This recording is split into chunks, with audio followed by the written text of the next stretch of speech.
When I was first diagnosed, some of the things that had gone through my mind after the initial shock and thinking about how family and friends and how I was going to deal with this was, how will this infect my day-to-day life?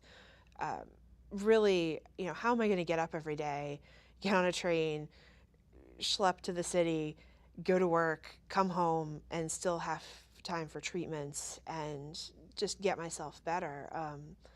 Initially, I was just so overwhelmed, and the thoughts running through my head were, won't I be really fatigued?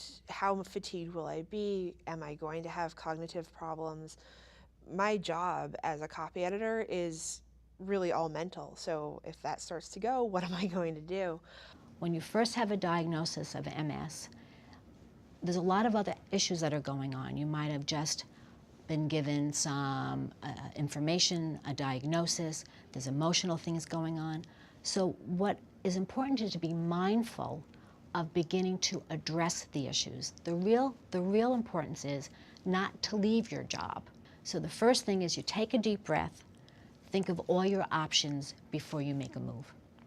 When I was diagnosed, I was 25, and rather than the typical 25-year-old who's probably not thinking about the next 30 years of her career, I'd really have to think about it much sooner, because what if I had to stop working, or what if I needed some accommodations sooner? I've tried to read up as much as I can about accommodations that are legally available to me when I'm at an employer.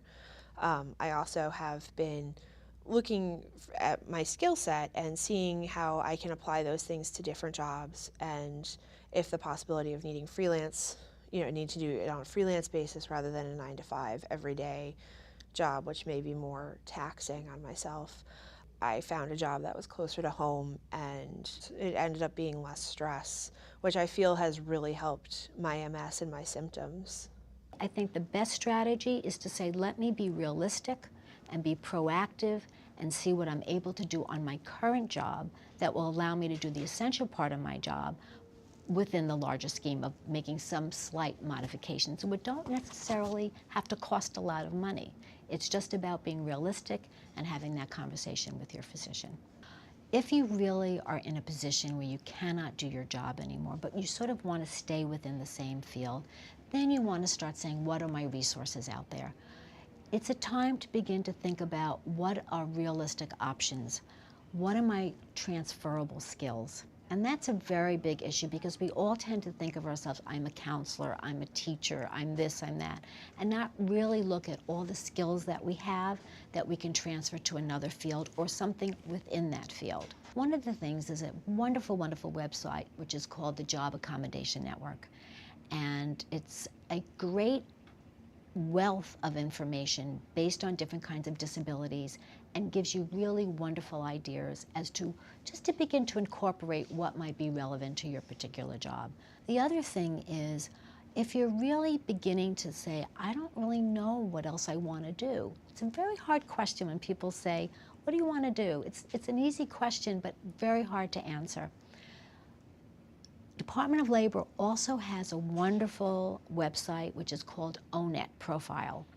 And the ONET Profile provides you an opportunity to really look at what your interests are, and it's done all by sort of exercises you can do from home, what your interests are, what your skills are, so that it gives you some kind of foundation of different job categories that you can begin to say, gee, these are where all my interests are, so maybe these are jobs that I would be interested in.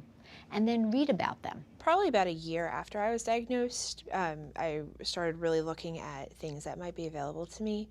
I did look through my company into getting long-term insurance. I also made sure that my current health plan covered the medicines that I needed, my treatments, my doctors, and just ensured that anytime the plans were up for changing, that I stayed under the plan that would offer the best coverage for that. It's really would be to your advantage to really look at what your benefit package is in terms of your employer.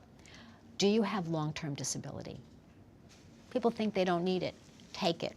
Take as much as you can. Sometimes there's an amount you can take, max out on it. Your medical insurance, sometimes it's expensive, max out on it.